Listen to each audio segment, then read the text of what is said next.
ট্যাপকাণ্ডের নেপথ্যে রয়েছেন একদল তরুণ সাইবার বিশেষজ্ঞ। তাঁদের হাত একটি পাবজির মতো অনলাইন গেমে। হাত মকসর পরে সেই তাঁরাই অনলাইনে ছোঁ মারতে চেয়েছেন রাজ্য সরকারের বিভিন্ন প্রকল্পের টাকায়। সফলও হয়েছেন সামান্য। এবার সেই সাইবার বিশেষজ্ঞরাই ট্যাপকাণ্ডের খলনায়ক।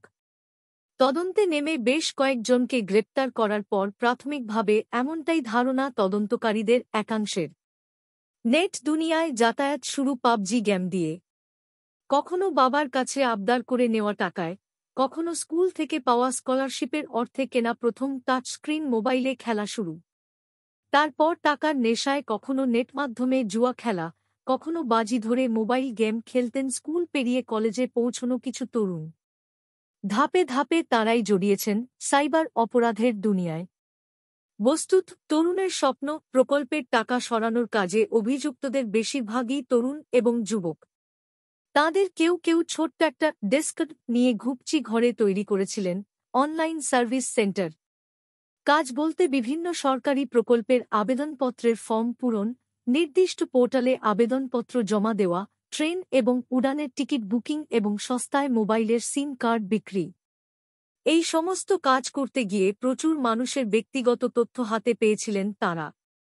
এরপর ব্যাংক অ্যাকাউন্ট এবং আধার কার্ডের সেই সব তথ্যকে হাতিয়ার করে সাইবার অপরাধের দুনিয়ার প্রবেশ করেন ওই অনলাইন সার্ভিস সেন্টারের মালিকেরা। প্রায় ২০০০ পড়ুয়ার ট্যাবের টাকা হাতিয়ে নেওয়ার নেপথ্যে এই তরুণ সাইবার বিশেষজ্ঞদেরই হাত দেখছেন তদন্তকারীদের একাংশ। শুধু তাই নয়, তদন্তে উঠে আসছে পড়ুয়াদের ট্যাবের টাকা সরানোর আগে রাজ্য সরকারের বিভিন্ন প্রকল্পের টাকা হাতানোর কাজেও হাত দিয়েছিলেন অভিযুক্তেরা। ট্যাপকাণ্ডে রাজ্য জুড়ে এখনও পর্যন্ত একজনকে গ্রেপ্তার করেছে পুলিশ। নদিয়া এবং মুর্শিদাবাদ থেকে শুক্রবার রাত পর্যন্ত কারও গ্রেপ্তারির খবর না মিললেও ইসলামপুর এবং ফরাক্কায় মোট ৫টি এফআইআর দায়ের হয়েছে। অভিযুক্ত হিসাবে রয়েছে ৭ জনের নাম। পুলিশের দাবি তারা সকলেই পলাতক। কিভাবে ট্যাপকাণ্ডে জড়ালেন তাঁরা? জানা যাচ্ছে, কিছু পাবজি গেমার ২-৫ থেকে ৩-০ হাজারে আইডি বিক্রি করে ওই টাকা জমিয়ে মফস্বলে সাইবার ক্যাফে বা গ্রামীণ এলাকায় অনলাইন সার্ভিস সেন্টার খুলেছিলেন।